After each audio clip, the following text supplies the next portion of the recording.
7, 6, 5, 4, 3, 2, 1. We have ignition.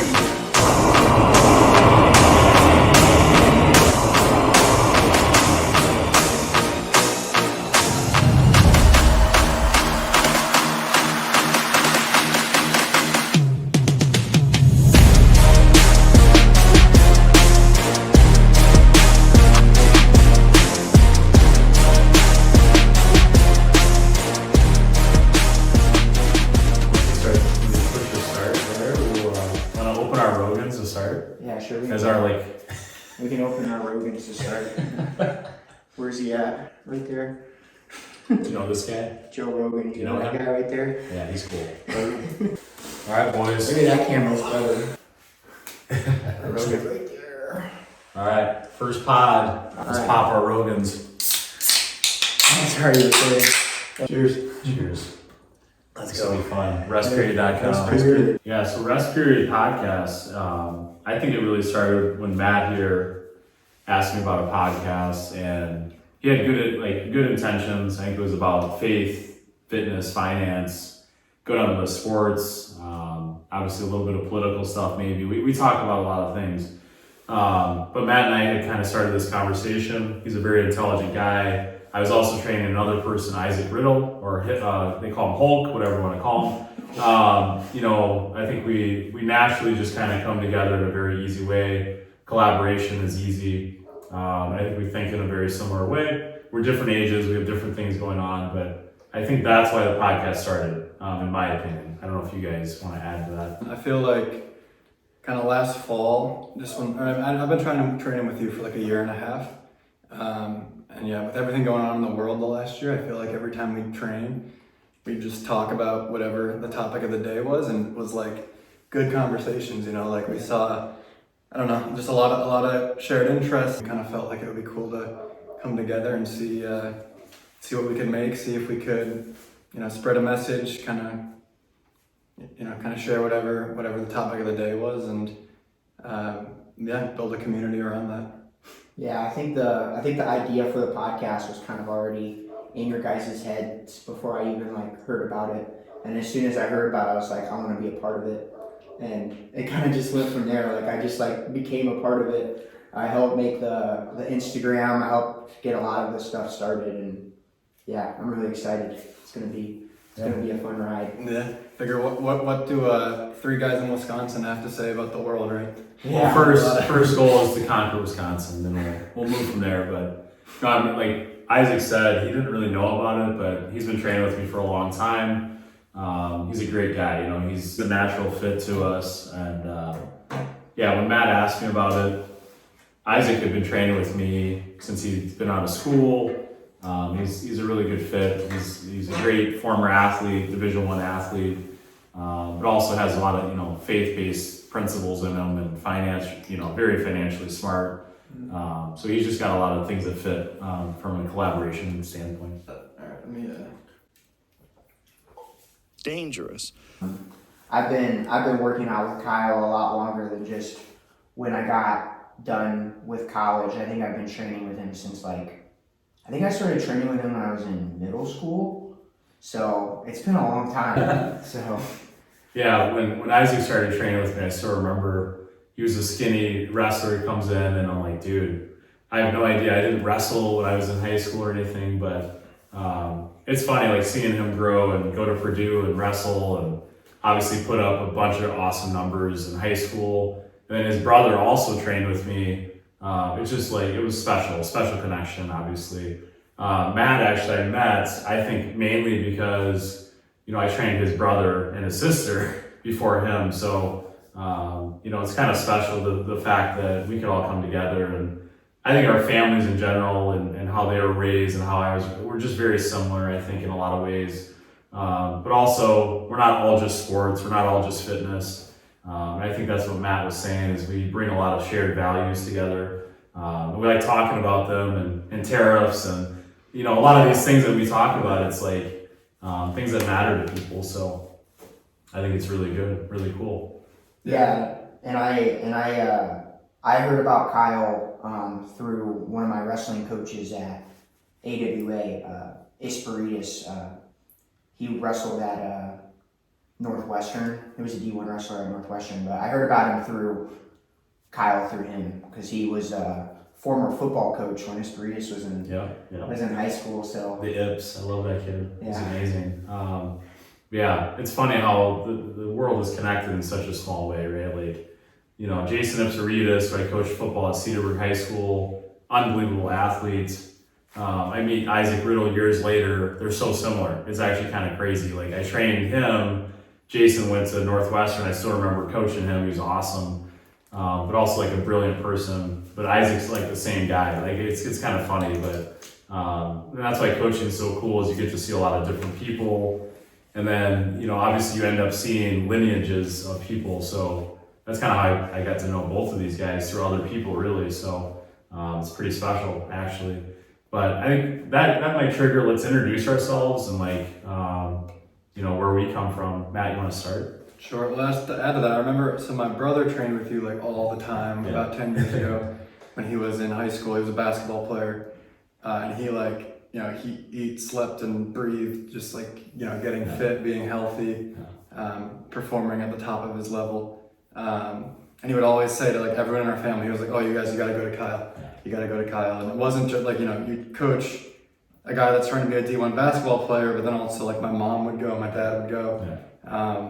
So just adapting kind of fitness to each individual, I think was something that I was just kind of aware of, just watching that happen in my family, and then kind of getting into fitness myself a bit. And then obviously I moved back to Wisconsin. I went away for college. So I grew up in the Wisconsin area, went away out east for college, and then lived out east for 8 years, mostly Boston, and started a career in tech. And obviously, technology, you're spending all day on the computer and in meetings. And so but honestly, because of my little brother, there was always an emphasis on, no, you got to be healthy, you got to stay fit. That makes a huge difference just in your life. And so I kind of gained stuff through him when he was going through high school, and kind of weaved that into my own lifestyle a bit. Then I come back to Wisconsin last year, continuing my career here. He was like, "You got to go back to Kyle." He came back the first month I moved back, and he was like, I think he went and visited you, and he's like, "Oh, Matt, you got to text Kyle." I was like, Wisconsin's great. I love being back in a bit of a slower paced spot. Back around a familiar area, familiar people. But I was trying to figure out, all right, what am I going to do with my free time? And he was like, "Matt, go to Kyle." And doing that made a huge difference, because it gives you something outside of just your work. It gives you things to actually physically engage with, and goals to achieve. Having guys to do it with is awesome. Yeah, it keeps you motivated. Yeah. Can we say you went to Dartmouth? Is that okay? Yeah. I think I gotta say this too. From a reputation standpoint, this podcast, people are like, why are you doing this? Yeah. People have asked me that, right? People that are my age, older than me, very established people. And, it's funny, it's us three are very different age, not that different, but we're different ages, okay? We have different things going on in our lives. I have 3 kids, I'm married, right? I've done some different things. But I think when Matt asked me about the podcast, about 10 years ago, when I finished my master's about 10 years ago, I was joking with my wife. I was like, I want to write a book. There's all kinds of things that I actually was thinking about. And I never did them because I put everything into my career and what I was doing with fitness. And it's funny, when he said that about podcasting, I was like, it's funny, those things have been thought about. I kind of wanted to do something. But Matt, and I'm very blessed that he asked me, and then obviously Isaac as well, I already knew, was that kind of makes sense. That's a team, right? And I love teams. I'm a football coach at heart. So I think, when Matt said, "Hey, do this," awesome. And to me, his reputation and Isaac's reputation in their own ways are so reputable. They can talk to a lot of people, right? So Matt went to Dartmouth. Just in that self, people can say what they want. That's academic Division I. And, I train a lot of Division I athletes, and that doesn't just mean sports. I think Matt's a very humble guy, but Dartmouth is one of the top level academic schools in the nation. So when he said the podcasting, I'm like, okay, that, with most people, I would have probably been hesitant, honestly. Like, it's probably not something I would chase. But with his reputation, he works for a very big tech company. We won't say the name on this podcast, but he's very, very successful. Isaac went to Purdue, Division I wrestler. Very reputable, right? He went to Parkside, wrestled there, and has a great job at Milwaukee Tool. He's absolutely rocking. And for myself, I've been training people for a long time, Division I, Division II, Division III, but I think, Matt said it, like, I train people of all ranges. I have a 75-year-old client. So, it's not like trainers have to be one thing, right? So I think that's why we came together and it made sense, right? So, from an introduction standpoint, I'm from Iowa, so I'm not from this area. I got my kinesiology undergrad and played college football and a year of college baseball. And then I ended up being a graduate assistant football coach. Ended up getting my master's a few years later. I love football. Introduced myself in the world of working with football. And that's why I like teams. So I never thought of podcasting by myself because I don't know, I'm a guy, I like other people around me. I don't like it to just be about me. And that's kind of where I'm at. I've opened a few gyms, I've done some different things, but from a personal training standpoint, I love training everyone, and that's kind of the fun part.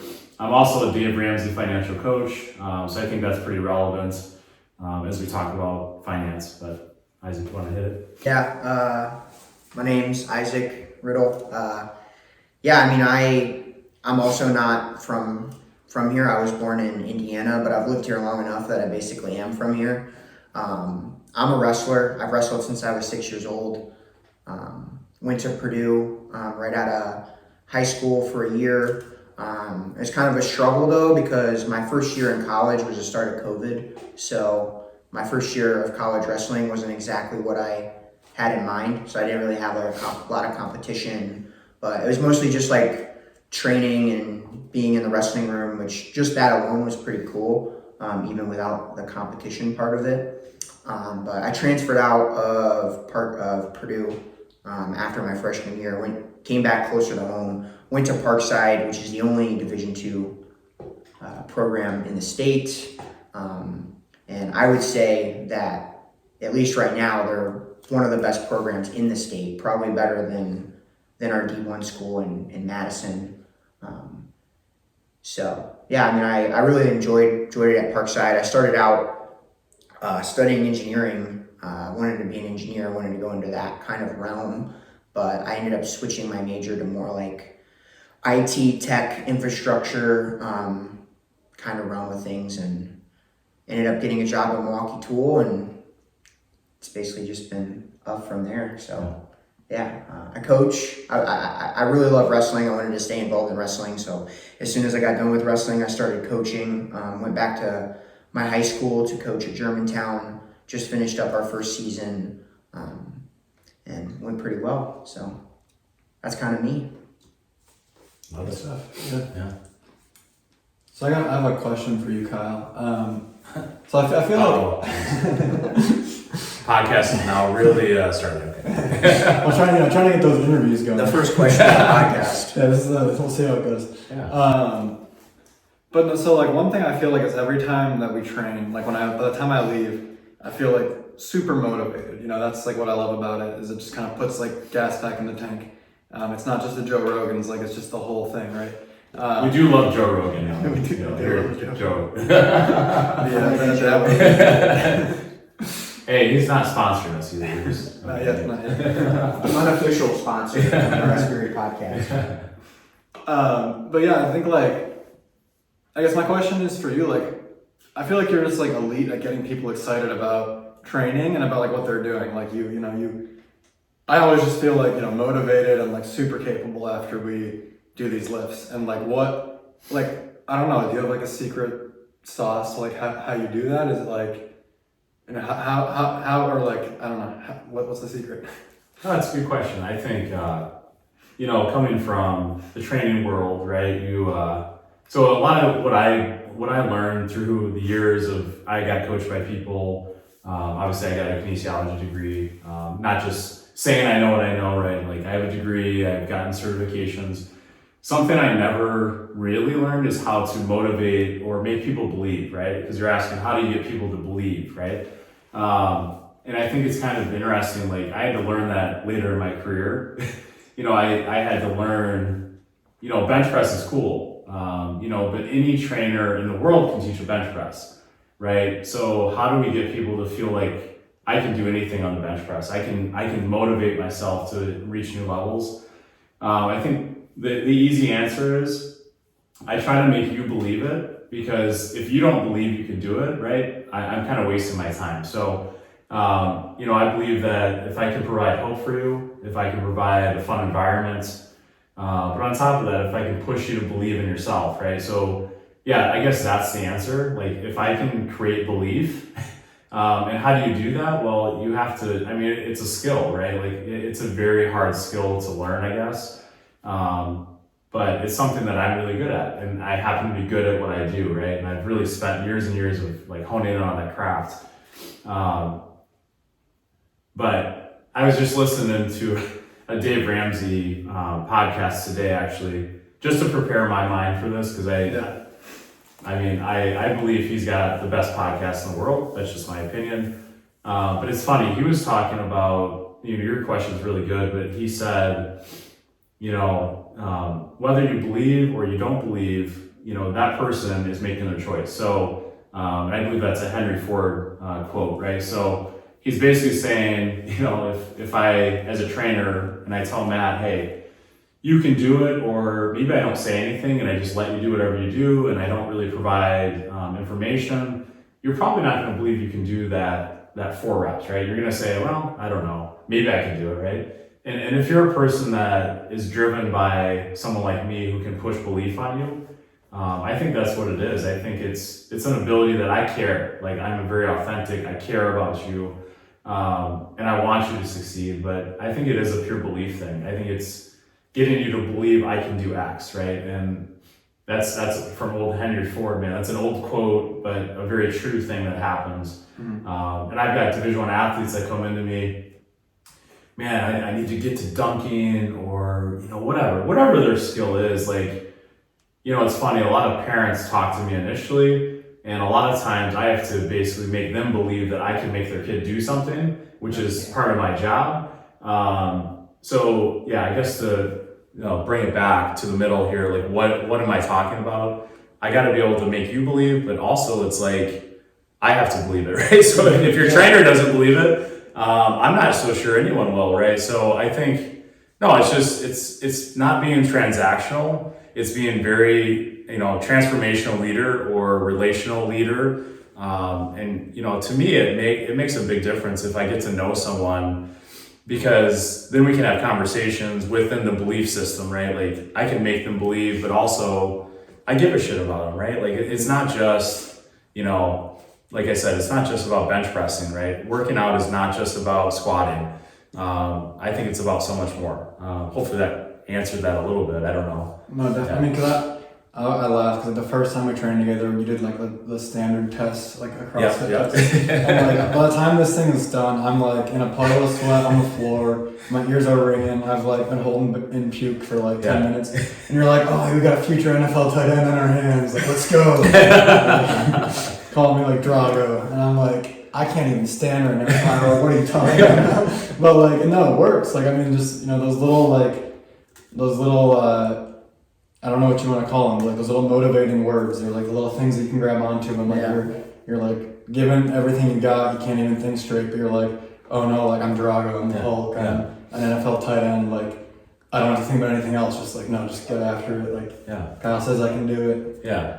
Just stay focused on that kind of that message. Yeah, to me, it's pure belief.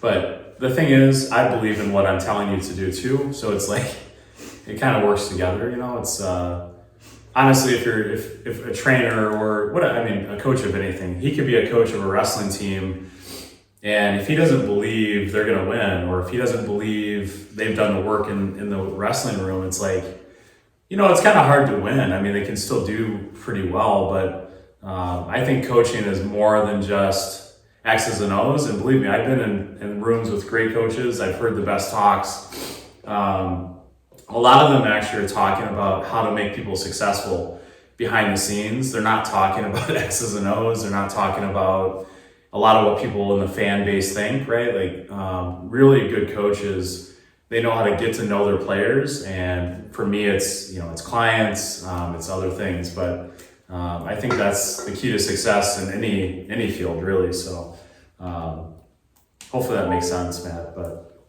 Yeah. And then I have a question for Isaac. It kind of plays off of that, but when I met you and you were very young at the time, did you know you would be a Division I wrestler? And now that you look back at your career, because Division I wrestler, like, there's only a small percentage of people that get to this level, right? Yeah. When you look back, would you say I'd do the same thing again? Or what would you do, if you were able to go back to high school, what would you do? I mean, I don't think I would do all that much differently. I think in high school and just like early, I think in high school and like when I was younger in my career, I think my biggest struggle has always been the mental aspects of the game. I think like my work ethic was always there. I feel like I always like wanted to do great things. I was always willing to like work really hard in the room and like push myself to my limits. But I think oftentimes when I would show up to competition, I would just get in my own head a lot. Yeah. I would think too much about the results, and then I would go out and not wrestle the way that I do in the wrestling room, or like the way that I know that I can wrestle. Like I would try to play it like safe or whatever it may be. I just wasn't wrestling the way I know that I can wrestle. And I think in high school that was very much a struggle for me, and why I didn't see as much success as I probably would have hoped for. But even despite that, like there were tournaments, there were competitions where it's like for whatever reason that mental block just like wasn't there. Like everything just like clicked, and I think I just struggled to figure out like what like the consistent thing to like make me be in that like flow state every single time I competed. Yeah. Because when I was in that flow state at a competition, like I wasn't really thinking about, oh, what if I lose, like this or that, or like what are people gonna think if I lose this match or whatever, or thinking about the rankings and the seedings. Like I just wrestled so much better, and I did things that I probably didn't even know that I could do because of that. But yeah, I mean, like that'd probably be the biggest thing. Like if I could go back and change anything, it would be trying to focus more on like making sure my mental part of like competing was more sound. Yeah, it's good. It is. It's funny just how much it like comes down to the mental. Like even with the podcast, right? Like we can talk about like, oh, we want to do this podcast. We can spend hours thinking about everything we want to cover, how we want to talk about it, and then like next thing, like you put up the cameras, you're on camera, there's people watching, and you click play, and it's like, oh, yeah, like what like short circuit, right? Like how do I like tap back into like that flow state? Yeah, like, that weave state. Right? Yeah, the weave state, exactly. Yeah. And it's very true. But I mean, I grew up golfing. It was like golf is literally just that. It's it's all just like, can you not freak out for 4 hours straight? And whoever freaks out the fewest times, or whoever not freaks out, but like whoever gets nervous or whoever overthinks it over the period of 4 hours, whoever does it the least who wins, right? So it's in golf, there's a lot of sports kind of similar to golf where it's like it's all about consistency. It's like you want to have the same shot for all 18 holes. Every situation, you want to be able to consistently do the same thing the whole time. I mean, that's how you succeed in golf. And I mean, there's a lot. I feel like there's a lot of sports like that where it's like you just have to be able to do the same thing at a high level. Or for example, a pitcher, right? A baseball, softball pitcher. It's like the mental side of that is, I think, and I pitched a little bit in high school and a little bit in college, but it's so hard to find the mental side of things because, wrestling, for example, is one-on-one. Like you said, it's hard to lock in your mind, right? But I think golfing is like, holy crap, if you lose your mental side a little bit, right? The ball's just flying everywhere. Now in wrestling, to me, it's like, if I'm a little off with my mental game, the guy catches me in a move, I should have thought about that, right? Yeah. So it's very interesting. And a pitcher, for example, their mental game's a little bit off. You're like, I can't hit my spots. What's going on, right? So you freak yourself out.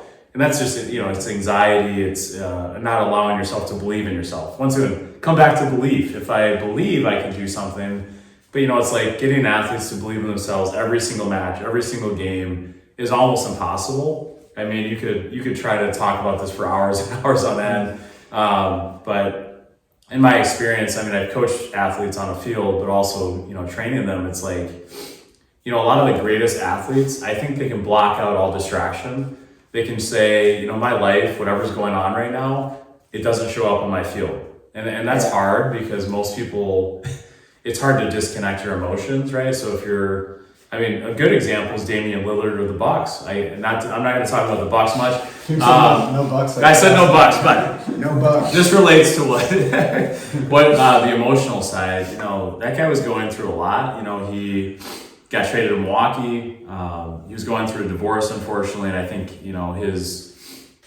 his kid is still in Portland. So it's like, I watched a little bit of the post game with Giannis, and it's funny, like even professional athletes, they deal with this stuff, man. It's like, them being able to shut off their brain, it's not as easy as people think. They are getting paid a lot of money, but they still have emotions too, so it's, I don't know. You're saying that is like perfect because I think, and I train a lot of Division I athletes, but what I like to do with Division I athletes, Division II athletes, D3, it doesn't matter. I like to sit there and I like to talk to them about anything that's not related to sports because, and actually one of my clients, they mentioned this to me that, every athlete that I get to deal with, I'm just assuming, but their parents are talking to them about sports. Their coaches are all over them about sports. It's all sports all the time. And, what are we talking about on this podcast? Faith, finance. Yeah, sure, there are sports related. There's fitness. Maybe some political, whatever it is, right? But I think most kids that I actually train, I'd rather talk to them about some other stuff because I think oftentimes their whole lives are driven into sports. Everyone wants to talk about that only. And, people are not just, athletes. They're all these other things. Yeah. So it's like, I've actually gotten a lot of great clients who want to talk about faith with me. And it's special, right? It's like, I'm not their pastor, right? I'm not their priest, but it's very, very special to me that an 18-year-old can say to me, hey, I'm really I love faith and I love praying. And it's like, that kind of blows my mind because, I'm not really there to train them on that, but I think it goes back to what you were asking, how do I get someone to believe in themselves? Well, if they don't have a belief in, to me, a faith of some type, right? How can they believe in themselves to do something great on a field? Or how can they bench press a heavy weight, right? So it's like faith in themselves is the first step. I can't teach them that. They have to do that themselves, right? Mm-hmm. So I'm very blessed that I have a lot of great people that they kind of think like that.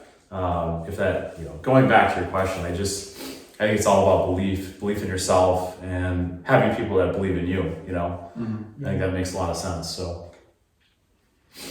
Yeah, and it's interesting too that you say a lot of your younger athletes feel that way, because the kind of classic thing people say about faith is it's easiest to find when you're kind of at your lowest, right? When you're pushed to your tipping point, right? And it's kind of makes sense that when you're a younger person who's got such high aspirations, who's pushing yourself to your physical limitations of what you can do, that you might, that might be something that comes into your mind, or it's kind of a natural thing of my body's going to fail me. It's not always going to do what I want it to do. I'm not always going to hit the shot I want to hit or whatever it is. And it's cool to hear that that's kind of a pattern that you see in people that are kind of pushing themselves to that level. Yeah.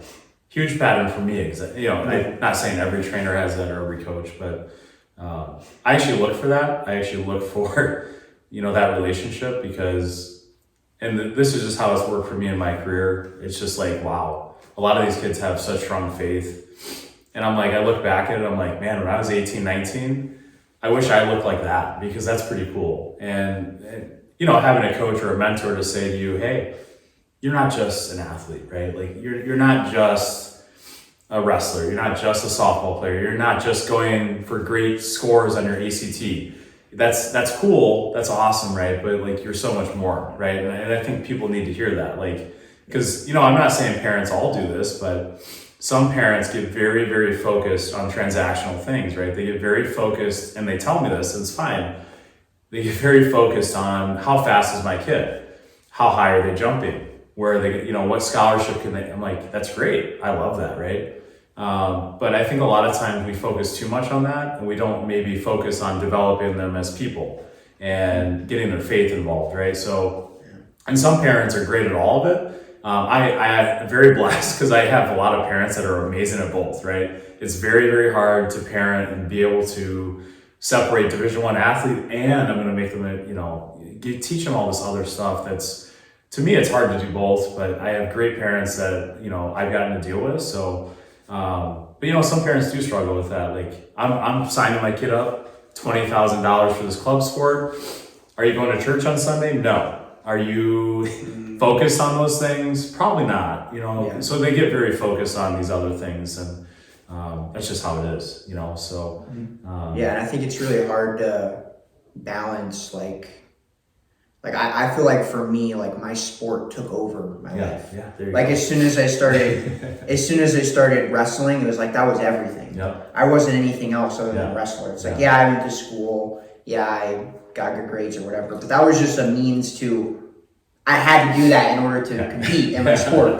So it's like everything else was just kind of like on hold. It's like when I was at practice, I was wrestling, I was doing my sport. When I was at home, I was thinking about my sport. When I was training, I was thinking about my sport. It's just like all I would think about is my sport. And it's almost like, I feel like for a lot of people, it's like their identity becomes their sport. Yeah. So it's like they get like an injury, they have to sit out a year, like that. Can we talk about your injury specifically, by the way? Yeah. So I just want to mention this because Isaac obviously knows this, but I remember when he came home from Purdue, and he had a torn ACL, and his knee was messed up, you know, all these things. And I still remember him coming in to train with me, and I'm like, you know, I believed he could squat heavy again. You know, I believed he could deadlift. I believed all these things about Isaac.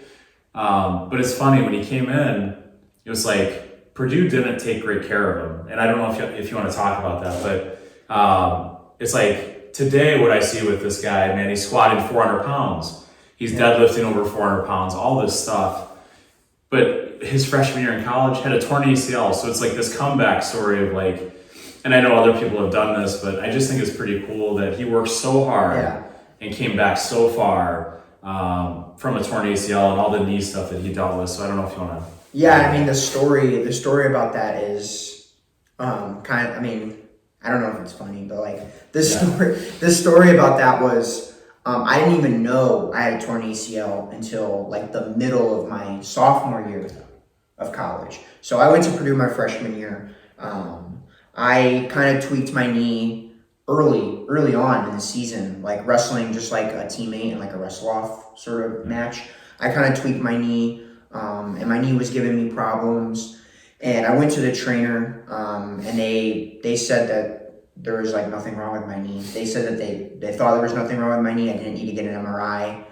So I kept wrestling on it, but I was having problems with it all season. It's like my knee would like buckle and give out when I was like running. I couldn't really run. Like I was like, and I had to like really, like it really affected my wrestling because I was like constantly worried about my knee.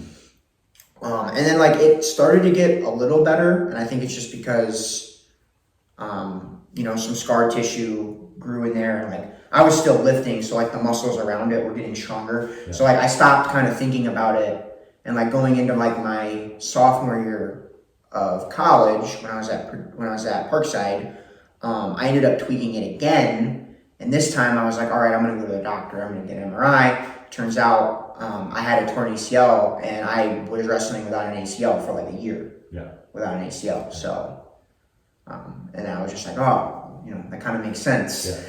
Yeah. No wonder I can't take this guy out. No wonder. Yeah. But I mean, like in terms of like the ACL things, it's like, I mean, this just kind of brings other conversations about other like athletes like that have wrestled without ACLs. Like there's tons of like college wrestlers that have won the national tournament without an ACL, like in both knees. But you gotta be like a really special athlete to be able to do that. Yeah, to push through that, that's crazy, man. Yeah. Even you doing what you did is crazy. Yeah. But then, I mean, more credit to you because it's like you rehabbed, and you rehabbed a lot with me. So Yeah. I mean, I'm lucky to be a part of that. But because the thing was like we started. So I got my knee surgery, and they were like, "Yep, you're like no working out, no anything for like 2-3 weeks, 4 weeks." But like I started coming in to train with you, and I was still on crutches, and I was like, "Oh, I can't do some of this stuff," and you were just like, "Nah, you can do some of this stuff." So I started doing some of that stuff, and I mean, it really helped. I think it accelerated my recovery for sure. Well, doctors quite often will say certain things. I mean, it's conservative, right? I get Yeah. it. Like, I don't blame them, but no, it's funny. Like, I still remember that happening. You know, at 135 on a bar, that was like, whoa, you know, like my knee and all this stuff. Dude can bet, like, he can do crazy weights now. Like, he can squat 400 pounds.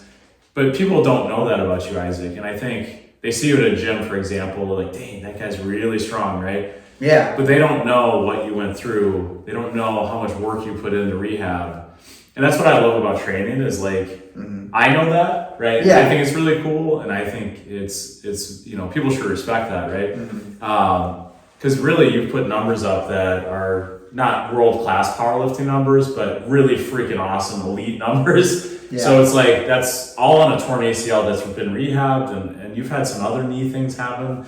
So it's like, I just think it's really cool to tell people that you can come back, right? And once again, belief, like bringing it all to like, yeah, man, if you're injured, I get it, but you can come back. You can get in a gym, you can rehab, you can, you know, he's had some stuff too. Not to just put this on Isaac, but Matt's had a few things that he's working on.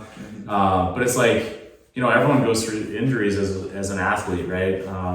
And just never give up and just, you know, come to the gym and work out and do stuff. And you have one leg that's beat up, dude, your other leg still works. My strength coach used to just hammer that in. Your right knee hurts today, well, your left leg still works, right? So get in the gym. And I think that's a clear message. Like, people make fun of David Goggins, but it's kind of that where you know, I just think people have gotten a little bit soft. Now, I don't want to take his quotes, David Goggins, but I think that's his message. Like, I think he wants people to hear you can do more than you think, right? So, Matt, I have a question for you now. So, you know, I've been talking to Isaac a decent amount about his Division I wrestling and all the stuff, Division II wrestling stuff that he did. I'm super interested because I know your parents and I know your family a little bit.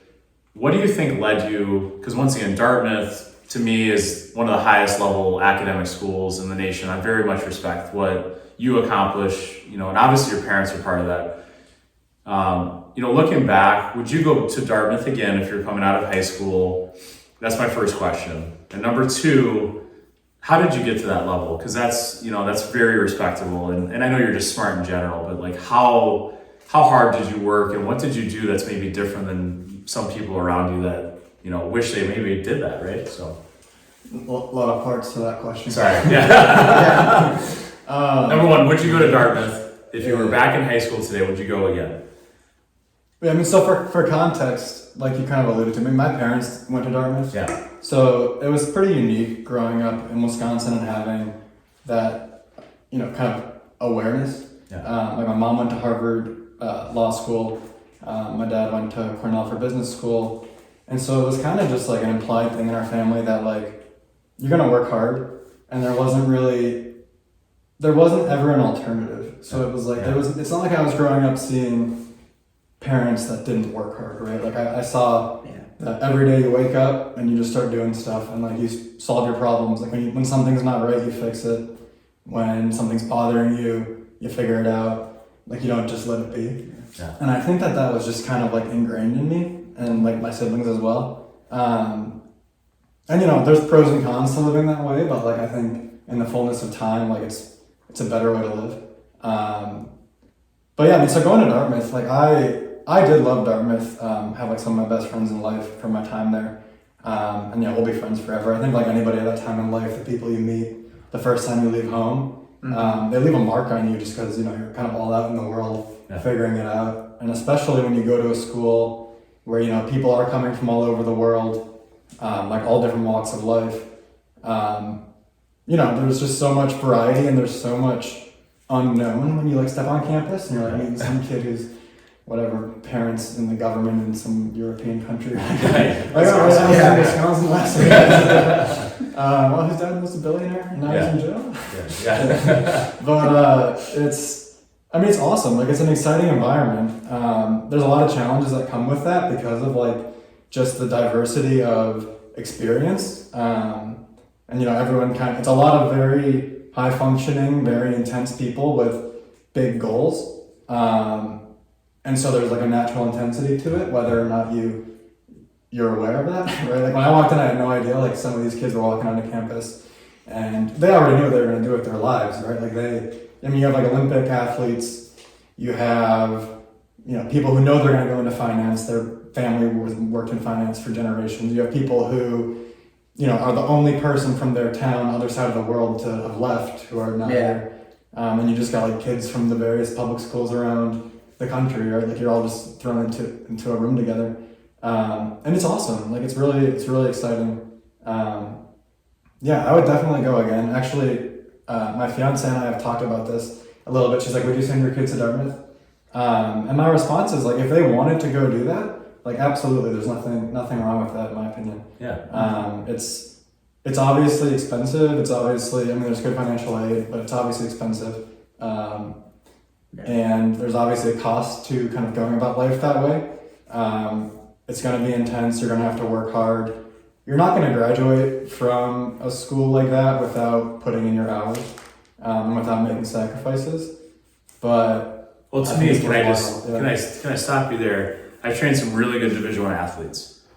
People don't see behind the scenes how hard they work, the sweat they put in, the things that everyone's like, oh, that kid's at Minnesota Wrestling, his brother, right? Yeah. Isaac's brother's at Minnesota Wrestling.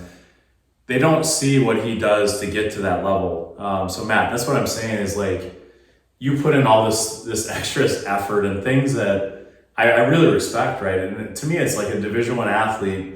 You know, I know it's academics, but it's the same thing, right? So is there one thing that you can remember that like, you're like, man, this one trait or this one thing, because obviously your parents were a big part of this too, that really separated you and like, you could go to Dartmouth. This was an option, right? Because most people are like, that's not even an option for me. Yeah. What is that? What do you think? Yeah, I mean, that's true. Like everyone there has something. Everyone there has something that makes them unique.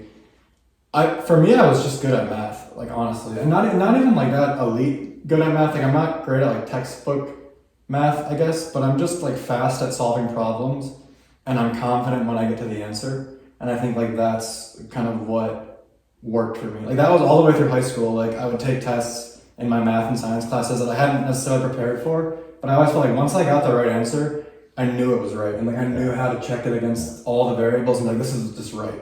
And once I know something is right, I feel like I kind of just trust it, and I don't like think too hard about it from there. And kind of that method of problem solving worked well for me, and kind of got me through high school, got me like with the grades I needed, and then when I went to Dartmouth, the shocking thing to me honestly was that like it continued to work. Yeah. Right? Like I get there and I'm like, you know, like these kids all go to like prep schools out east, and like they have, you know, they've been training for this for a decade, and like I wasn't. Like I went to a great high school. I went to Homestead. Obviously like great teachers, great curriculum, but I wasn't sure like how it would stack up. But then I went to like my first calculus and physics classes, and like I did really well, and I was, I mean, testament to my teachers in high school.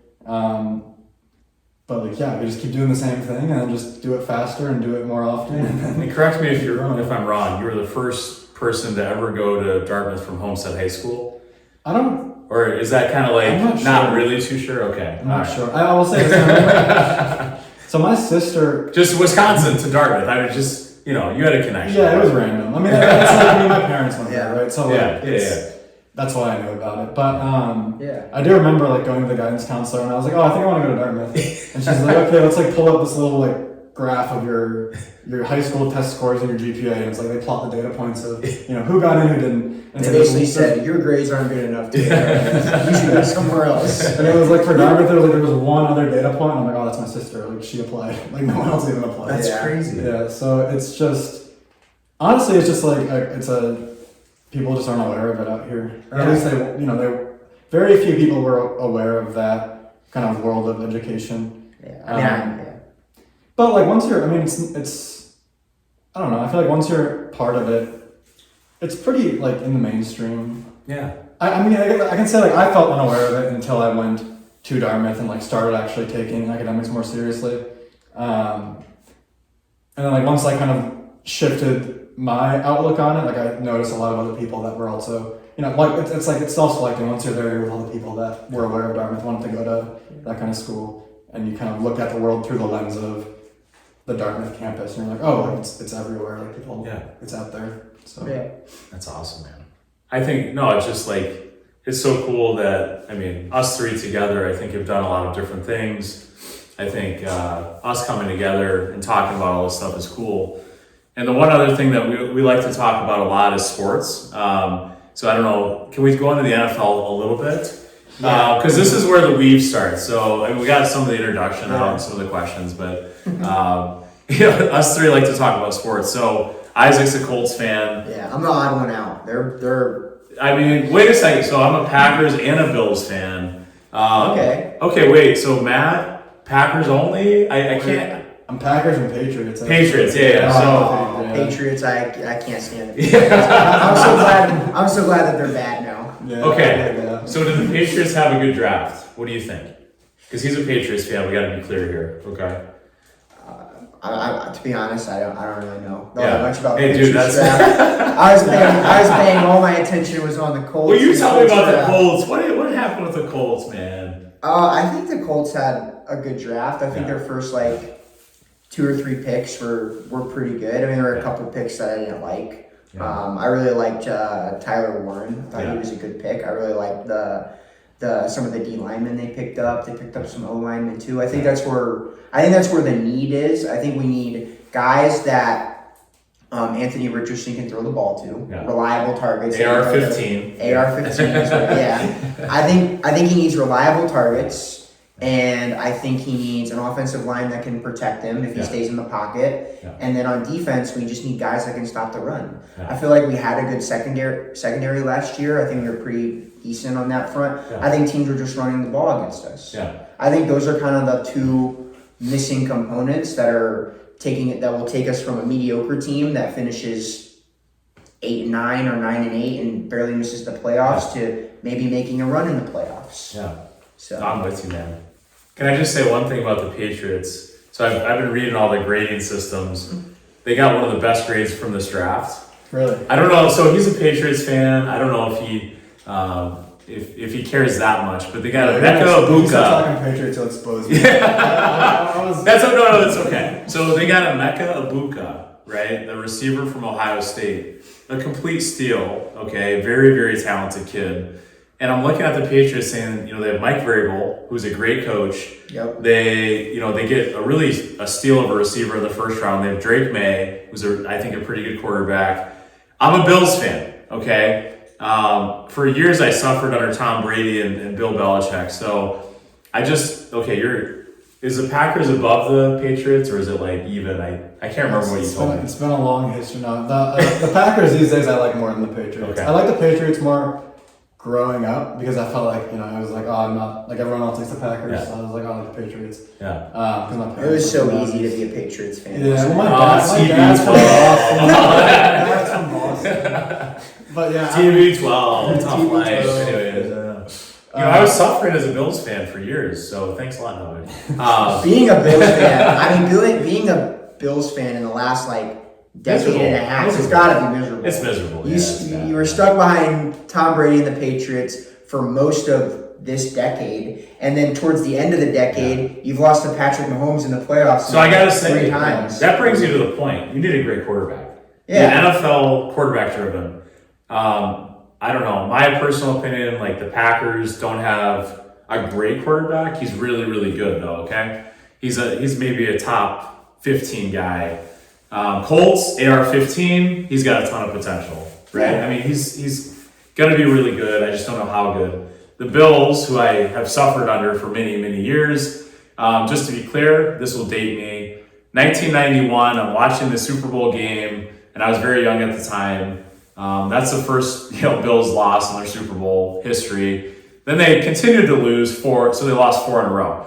So I got to suffer through 4 straight Super Bowl losses of the team I liked, right? So, the Packers, I moved to Wisconsin when I was in my 20s. Easily switched over to the Packers because they won in 2011. I basically just moved here. So I'm like, I'll kind of switch over to this winning team, right? So I don't know. I'm not a homer in that way, but I kind of made that play, right? Like I switched over and went with Aaron Rodgers because I was like, I'm sick of losing, right? So Patriots, you've always liked. Packers, you switched over to a little bit, right? Just because you're back in Wisconsin. Yeah. That's kind of my situation. Yeah, I was lucky because they're different conferences too. Yeah. Right? Like that was always my saving grace. I was like, I got the Red Sox and I got the Brewers. I got the Packers, Patriots, Celtics. Well, the Celtics Bucks would always collide, but I always had kind of one foot in each league. Yeah. So, but yeah, no, these days I mean, coming back to Wisconsin again, like, how can you not love the Packers? Like when you're seeing like the actual league as an adult, I'm like, just like the fan base, the history, like the environment when you go to Lambeau. It's kind of. And your future wife is probably going to be mad if you're not a Packers fan. Is this true? Or she doesn't. Family will be. Her family. So the family I married into, all Packers. So I was like, man, I gotta go a little bit of Packers here. And actually, I'm exactly like you said. It's like when you have a lot of people around you that love the Packers, it's so easy to love the Packers, right? Yeah, and totally. It's like football heaven. Like they're just so good. They have such a history.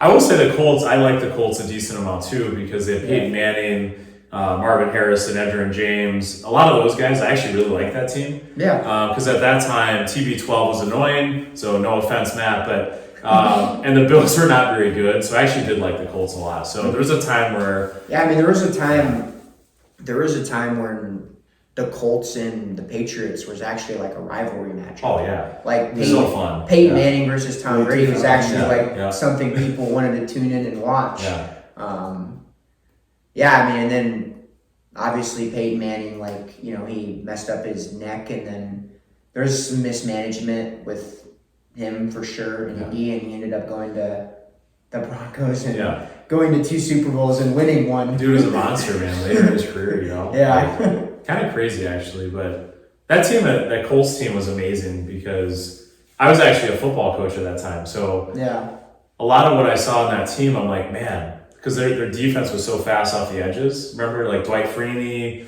and they had really fast safeties, hard-hitting safeties. Bob Sanders was one of them from Iowa. Oh, yeah. Dude, I'm like, that's how I want to coach football, right? So I actually took a lot of the Colts stuff. And I also took Patriots stuff because Bill Belichick's brilliant, obviously. But, it's kind of funny looking at it now. The Patriots have gone to the bottom of the tank. The worst team in the NFL, maybe in some people's opinion, right? But I think they're on the rise. And you still have Robert Kraft as your owner. So I think they'll come back. But the Packers, I think they make a run at the Super Bowl this year. I'm calling it right now. On the first podcast, I think we have a brilliant team. We have a really good running back. It's a risky move. Hey, you don't want to jinx it. Man, I'm taking a risk here, but I will tell you, I believe in the Packers that much because I think the quarterback is really good, and I think we have the rest of the rosters looking really solid as well. But I don't know if you guys want to make predictions, but I got to go that first podcast. Packers go. I'm not saying Super Bowl, but we'll have a really good year. We'll make a run. At least to the game before the Super Bowl, at least. Okay, that's what I'm throwing out. Okay. I think next year, you're going to see some of the same teams. I think you're going to make a run. I think the Eagles are still going to be really good. Eagles are top. I think the Bills are still going to be really good. Yeah. I think the Chiefs. As much as I don't really like the Chiefs, I think the Chiefs are still going to have a good season. I do think they're on. I actually do think they're on the decline a little bit. Yeah. I think last year they got lucky in a lot of games. Yeah. And especially after that, I think watching them losing the Super Bowl, that really kind of opened people's eyes to this isn't the same Chiefs team that won the Super Bowl 2 years ago. Yeah. Like this isn't the same team. I mean, they won like 6 or 7 games in like the last minute. Yeah. It was like ridiculous. Well, even the Bills game to go to the Super Bowl, that quarterback sneak with Josh Allen, it's like, I don't know what I was watching there. Like the refs, how did they? Questionable refs. So questionable. And I'm a Bills fan, and I've been through a lot of suffering as a Bills fan, but I'm not going to be mad about it. But it's like, are they rigging this game? Right? You're like on the edge of it. Like that call was. Yeah. And you guys you're not Bills fans, so you were even saying it's like I'm a Bills fan. I'm biased, right? Like obviously, I want the Bills to win that game. I'm like, how did they call that? There's no line, and then all of a sudden they just flip the ball over to the Chiefs. So I really think I want the Chiefs to lose it this year. I want them to be, less than 10 wins and suffer like the rest of the NFL has for years. Anyways, so. I mean, I'm not a Bills fan, and I thought that was a first down. There you go. See? Yeah. This podcast is calling out the NFL. Yeah, let's go. No, that's not really Get what Goodell in we're here. doing. I'll have a word with Goodell. Goodell, call in, man. We're ready. If I can flip to another subject, we like talking about Elon Musk. We like talking about, a lot of these different, these fun subjects.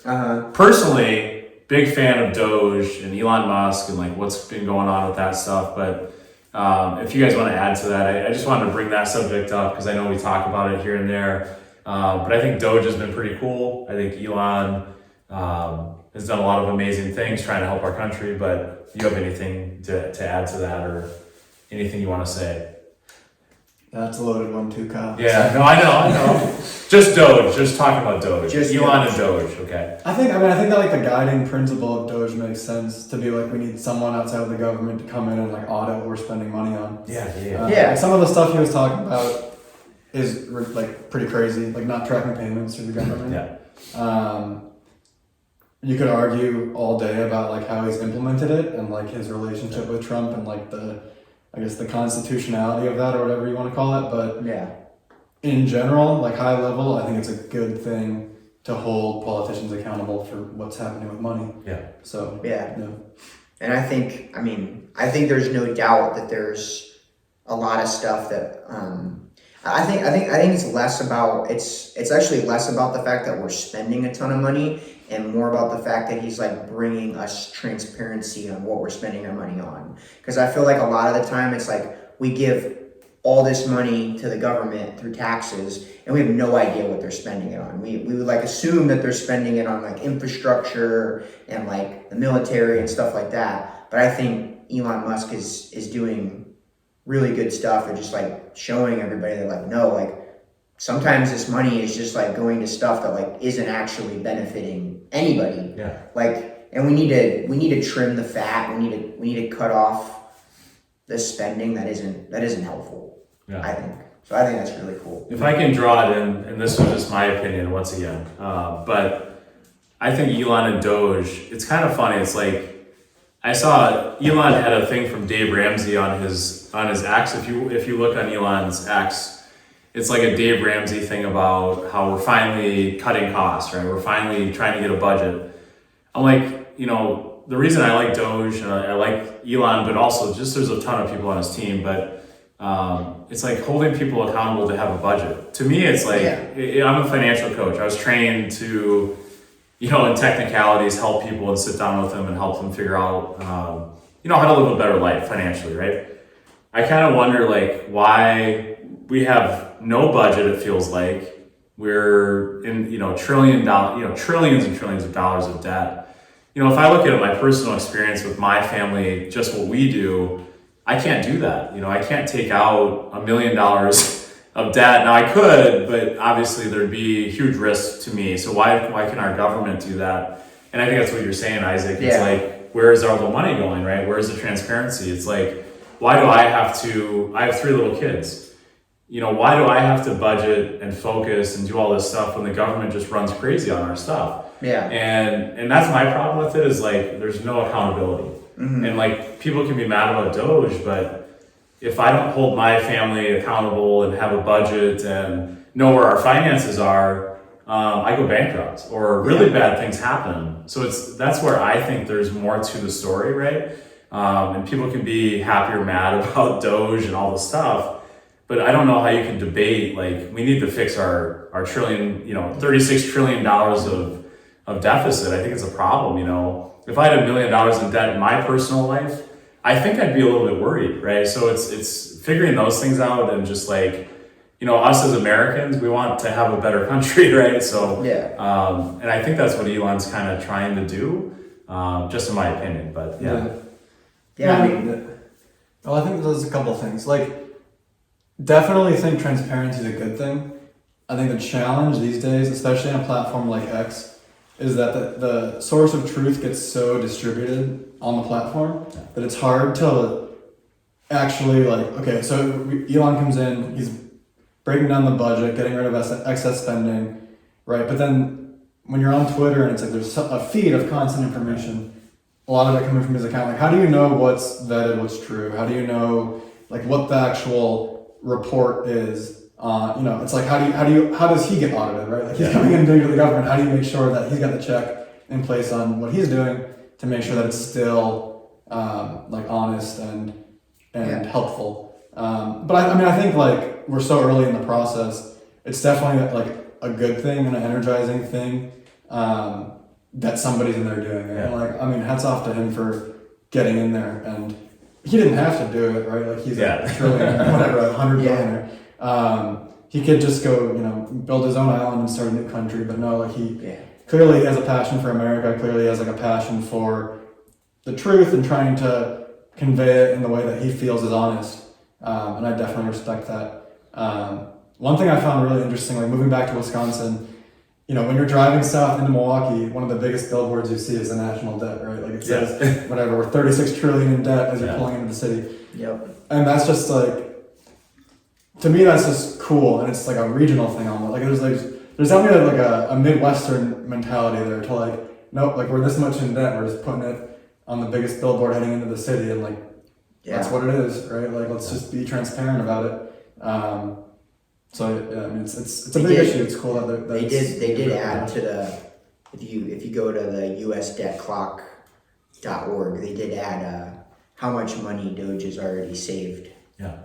In spending per year, and, like, it's not like a number that, like, when you compare it to the debt, seems like it's that much, but, like, that's because it's like that's how much money they've saved in a year. If they're saving that amount of money over the course of 10 years, it's like it's actually a significant amount of money already. And, like, DOGE has only been running for, like, I don't know, not that long. A few months.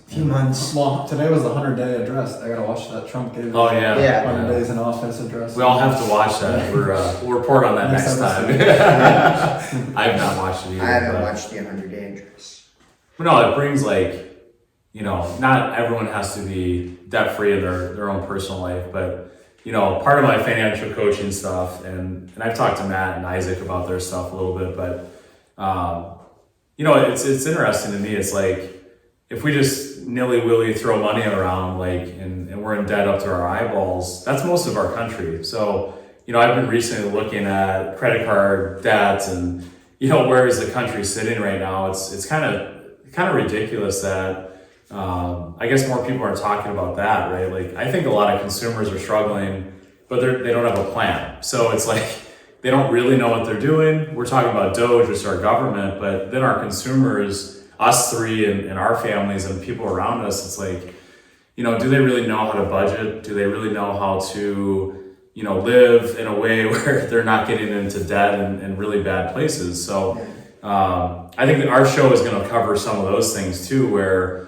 not to be judgmental, we're just going to put out, like, hey, these are some things to think about. Once again, everyone's in their own spot. If you're in a lot of debt right now, me personally, I've gotten to a debt-free position, but it took a lot of focus. It took a lot of help, and my wife and I both did that together. And I know Isaac and Matt are both, really financially smart as well. So I will add to that. Like, this podcast, I think we can talk about finances for people in their 20s, 30s, 40s, 50s, 60s, 70s. Not to say we have every plan perfectly figured out, but I think we can help people in that way too, so I don't know if you can add to that. So you were on the Ramsey podcast. This isn't not your first Yeah, time. this isn't my first podcast, boys.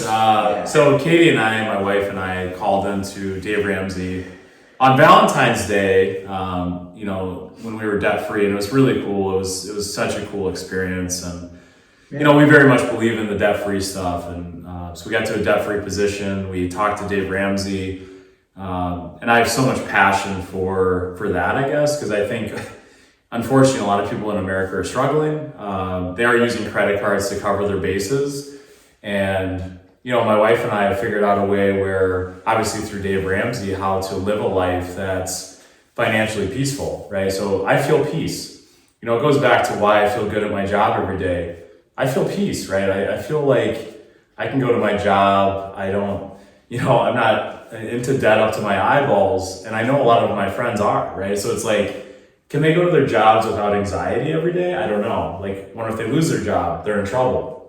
So it's like, it's a very interesting thing to talk about, because financial peace is like, wow, I actually have a plan.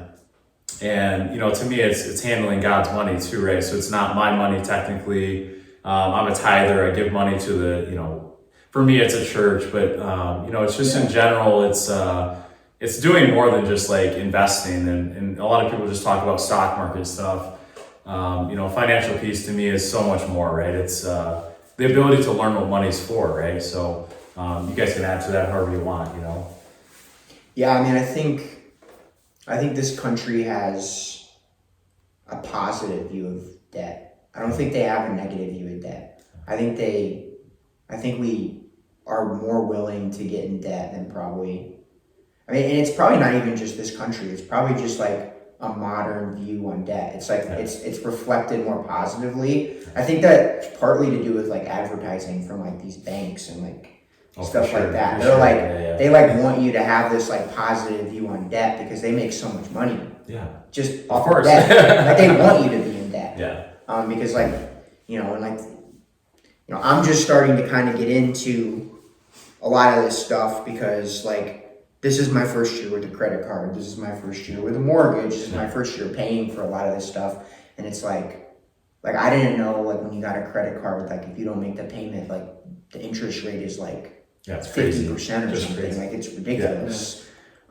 So yeah, I mean, I don't know. That's just kind of like my view on it. Cause like, I feel like I can give the perspective of like someone that's just starting to get into the realm of like personal finance. Cause like, I got a lot more things I gotta like think about now. It's like, I got a mortgage, I gotta pay for this stuff. And, I started like writing down all my expenses. Like I tried to write down all my expenses and total it up and like compare it to how much I was bringing in a month. And it's just like, that's kind of like how I started going about it. Yeah. I don't know if that's the right way to go about it, but I was very fortunate because like I didn't have any college debt. Yeah. So I was able to get through school without having to take out any massive loans. That's a big deal. Man. So yeah, that was a huge deal for me. So like my first really big loan was the loan on the condo that I just got this year. So but yeah, I've always been told that home loan debt is good debt. Oh yeah. If you're gonna have that's really hopefully the only loan you ever get. Yeah. But no, it's amazing, right? Like you get out of college, you have a full-time job, you're freaking rocking, and it's like, man, I wish every 24-year-old did. It's like it's pretty incredible, honestly. It's you're setting yourself up in an unbelievable position, and I think this podcast can speak to that. Like anyone in their earlier 20s, like you can do it too, right? Yeah. So it's like I think giving them that hope, like. Yeah, I'm a little bit older than you guys, but that doesn't mean that I couldn't make the same mistakes, right? I can make the same mistakes. I could go into debt, buy these really nice boats, buy things that I can't afford. And everyone's doing that in America. Not everyone, but there's a very big majority of people that are doing this, even if they're 50, right? So I think, Isaac, what he's saying is really cool because it's like, man, there's how many 24-year-olds that are really locked into, financial that's financial peace to me, right? Yeah. So, I can explain, there's technically Dave Ramsey has taught 7 different baby steps. Mm-hmm. And as a financial coach for him, I know those and we can talk about those more on a different podcast, but it's funny, like he's locked in so well with, and he doesn't even know the baby steps, but he's freaking doing it perfectly, right? So it's so cool to hear that, you know. Yeah. And Matt, I know, can speak more to it too, but you know, but these guys are super successful. They don't know the Dave Ramsey baby steps, maybe. Like I know Matt's looked at it more, but it's cool to know, like, yeah, we can talk about the baby steps. Dave Ramsey has taught amazing things. There's a plan.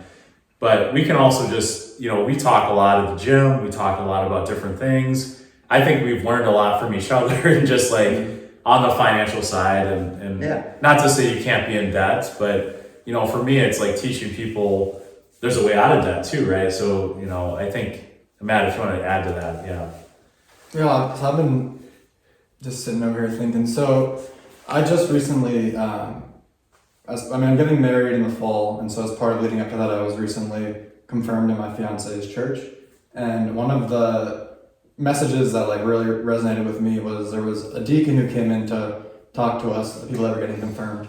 And he said, we were talking about vocations. So, you know, vocation meaning what are you going to pretty much do with your life, right? Are you someone who's going to pursue a life of being married, pursue a life of being, you know, single, going after a career, some other pursuit, whatever it is. Like, how do you make those difficult decisions of like, what is it I'm going to reach for? What is it I'm going to put my effort into? And what we were talking about was that like, at the end of the day, the best decisions you can make for yourself are the ones where in making those decisions, you just feel peace. Like it feels like a no-brainer. You don't feel a lot of anxiety. You don't feel a lot of excitement, honestly. You just kind of take the moment to reflect and kind of meditate and think, what feels like the glove that fits to me, right? Like what feels right.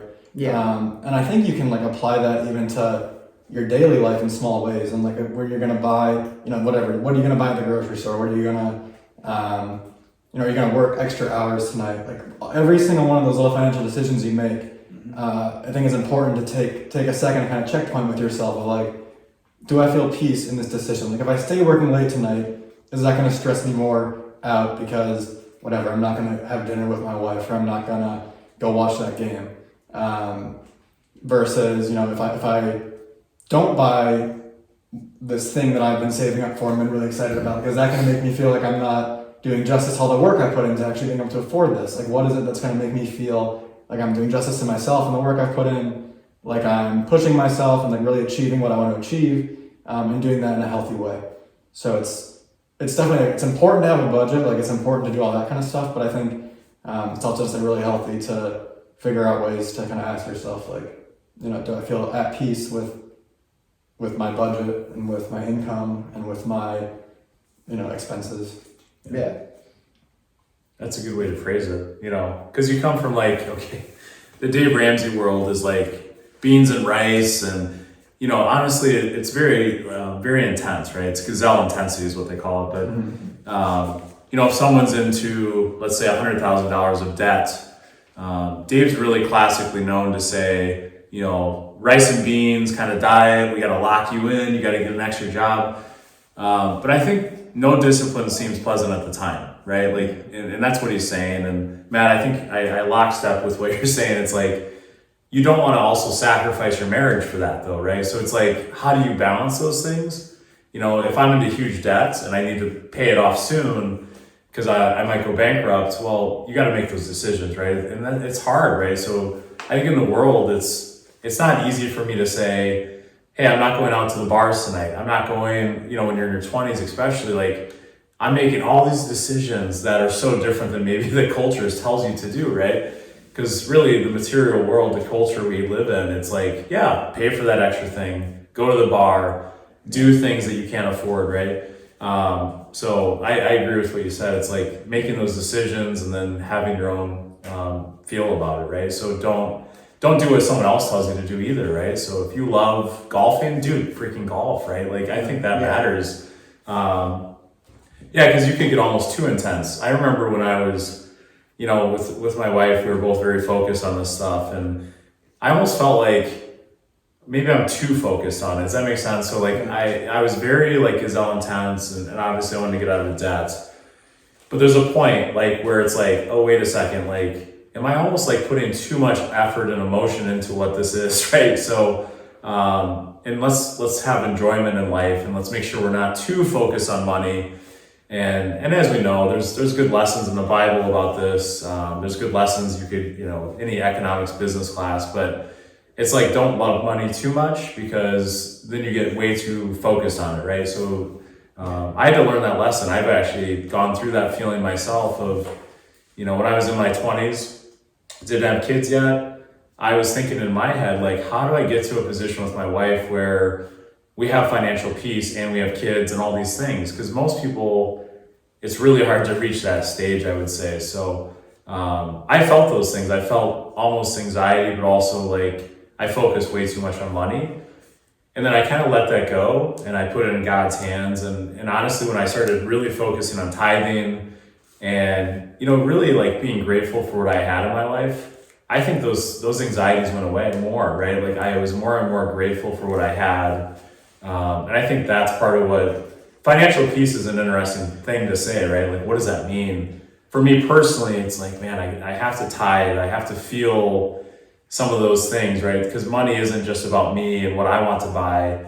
And then it like detaches you from money almost, right? It's like, money's not that important. I mean, obviously we need it, but, I could help someone else with that money, or, you know what I'm saying? It's like, you could do all these things with money. So, that's where money's kind of cool, right? It's like, you can, It's just one of many currencies. Right? yeah, exactly. So Well, it's just like having a healthy view of money. It's just like, money is a tool. But it's not something it's not everything.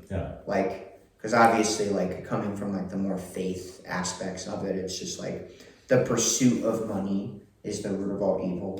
But like having money, like obviously we need it to like support ourselves, but like it's mostly like we use money to support ourselves so that we feel financially secure, but then we also use the excess to help other people, support other people, give to the church, give to the needy, like, because we're not supposed to like hold on to our money and like be like greedy about it, or like, I don't know. But what are you gonna do? Get a pile of gold and sit on it? yeah. What's the fun of that? It's kind of boring, man. It's not very fun. It's kind of boring. Yeah, and also like go on trips, for example. My family goes on trips. We love our family trips, and it's really funny to me. Like, I didn't realize how important that was until I had kids, and I was like, experiences with my family are maybe the most important thing in my life, right? Because I used to view like work was really important, right? There's a lot of other things that are important to me, but with kids, it's like, wow, you kind of get everything put in perspective for you, because you have these little ones looking at you for guidance, right? And I'm like, wow, they really care. They actually care more about, like, we were just in the Florida Keys. They care more about being with daddy in the swimming pool than they do about anything else that day. That's like the most important thing to them, right? And sometimes us adults, we get very like, work is the most important thing, or, you go down these different lists of things, right? And especially as males and dads, for me, I'm a dad. I know, you're about to get married and you're looking for a beautiful woman still. I get it. But I think that's something that's lost on men sometimes, is we very much in our society, I think we lose sight of what's most important sometimes, right? So sometimes it's like work is first. And really, if you have kids, for example, it's like, man, go home, make sure your kids know that you're present, make sure your kids know that you love them. And I talked, I think, to Matt more, but Isaac maybe heard this a little bit too. I read a book about, I have 3 little daughters. I read a book by Dr. Meg Meeker about strong fathers, strong daughters. And one of the biggest points that I was like, I'm not doing this, is I wasn't like affectionate with my daughters enough. Meaning like I wasn't hugging them enough. I wasn't doing these little things because I didn't realize it mattered that much. And I'm a dad. I didn't, I'm like, well, that matters that much. In this book, it explained some of the reasons that it is so important. I'm like, naturally, I'm not affectionate in that way, but wow, right? Like that blew my mind almost, right? I thought it was all this other stuff. Like, I'm going to work, we're supporting our kids, we have a safe household. And like, they just want a hug from me. And I'm like, oh, like that's kind of ridiculous. I wasn't thinking about it that way, but Anyways, I think it's funny how, males in general can get very focused on certain things, and you two are very well-rounded, so it's very cool to like be able to talk to you about this stuff before you have kids, because it's like, wow, I felt kind of dumb like when I was like, this book is telling me just to give my hugs, my hugs and my kisses to my kids. Do it more often, right? Make sure you make eye contact with your kids. Put your phone down. When you get home, don't go to the computer right away. You make sure you say hi to your kids and make sure they know that you're there. And I think, and I've actually heard this from many, many different research things, that males aren't doing that. Yeah. Men aren't walking in the door and getting right there with their kids and like taking care of their kids enough, right? So, not to bring that subject up as a serious thing, but it's like, that kind of blew my mind when I realized I was failing at something like that, right? So, you guys aren't parents yet, but you can add whatever you want to that. No, it's good. That sounds like very good advice. Yeah. No, I obviously can't speak to it so much myself, but I mean, I'm the same way. Like when I get, especially like when you are someone who likes to do stuff, right? Like you like to solve problems, you like to accomplish goals. Mm-hmm. It's not easy to do in like the modern world, honestly, because like the world's just a competitive place, right? So like you wanna make a career as whatever, a software engineer. You can't just like open your computer and just start writing code, right? Like you have to go get a degree sometimes, or like go take a course. You have to study a ton of math, a ton of some different sciences, and it's like it's a process. You have to kind of be obsessed with it, like anything you want to really succeed at. Mm-hmm. And like there's something innately, I think, in all of us, where you want to provide for your family if you're lucky enough to have a family, and it takes sacrifice. But like to your point, Kyle, like it's hard. I feel like it's important to be able to kind of draw the line between like at what point is that sacrifice actually in service of the people I care about and myself, honestly, and and of God, and at what point is that just destructive, or am I overindulging in this pursuit? And I think in my experience, the hardest thing is to identify that kind of thin line before you've crossed it. Yeah.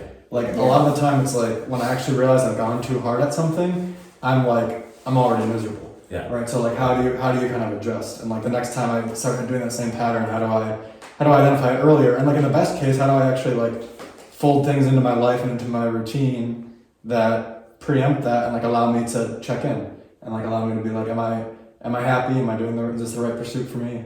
Do I have the things I want in my life? Do I have the relationships I want? Do I feel fulfilled?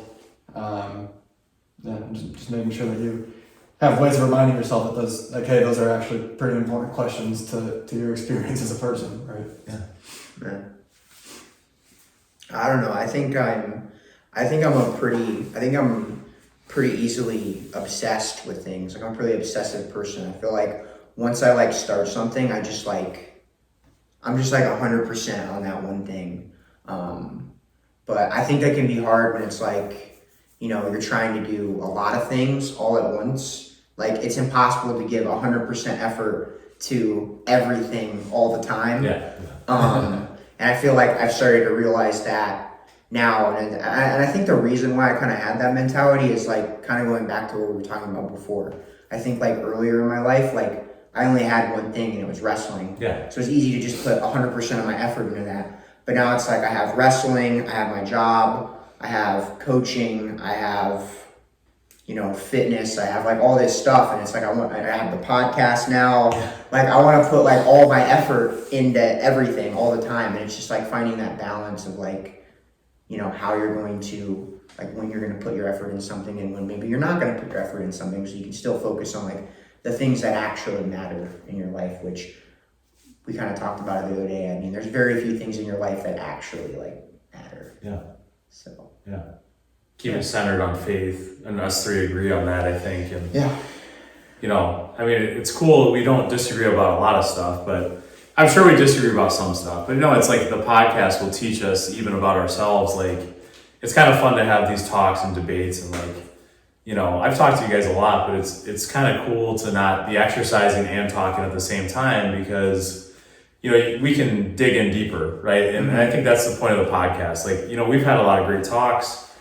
But it's like, holy crap, you know, I can hear so much more about Matt and where he's coming from and where Isaac's coming from and, you know, where I'm coming from. Obviously, I know pretty well, but it's like, I think it's, when I look back at this first podcast, I'm super grateful for one, because one, I think this is going very easily and smoothly, because I think we naturally are able to do this kind of talking together. Yeah. Which I think is very unusual, because, you know, usually, you know, people, they would start to run into a roadblock here. And I think it's pretty cool that we can just talk.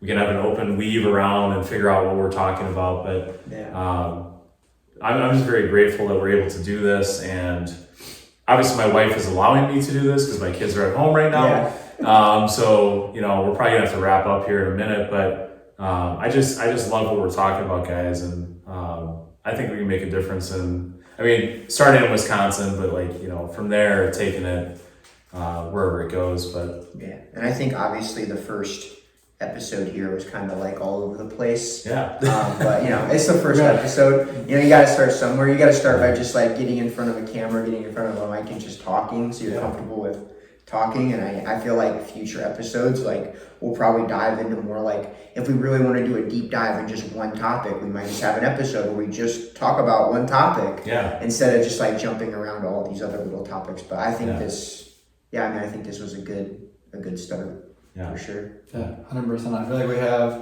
definitely have common ground. We definitely are comfortable kind of sharing our opinions with each other, and then ultimately with whoever's going to listen. I think the question's going to be is, you know, getting feedback from people that listen, figuring out who our audience actually is, and like how we want to engage with them, how we want to actually build this into something meaningful. And in the worst case, it's fun to talk to you guys. Yeah. Always do that.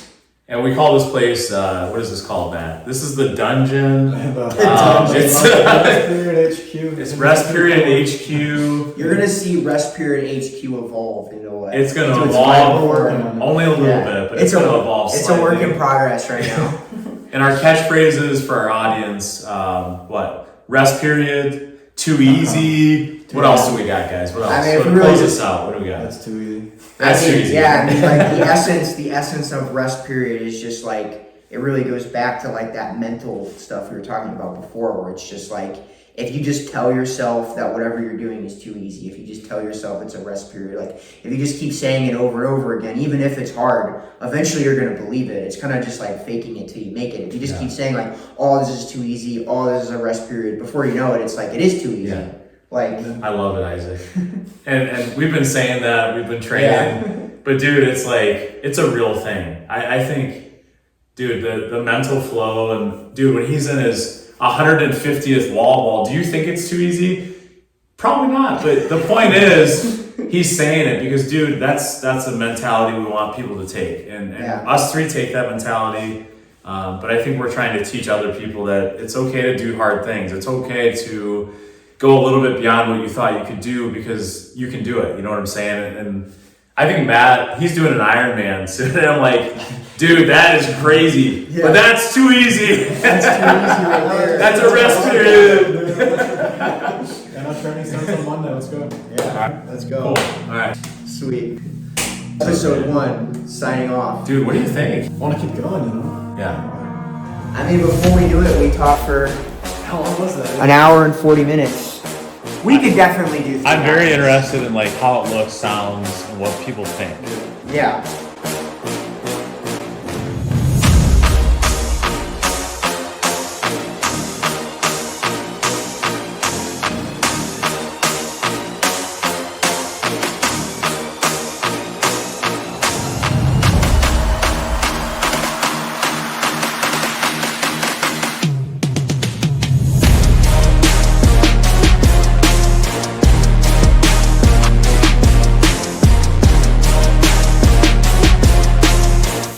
Red is bad, green is good.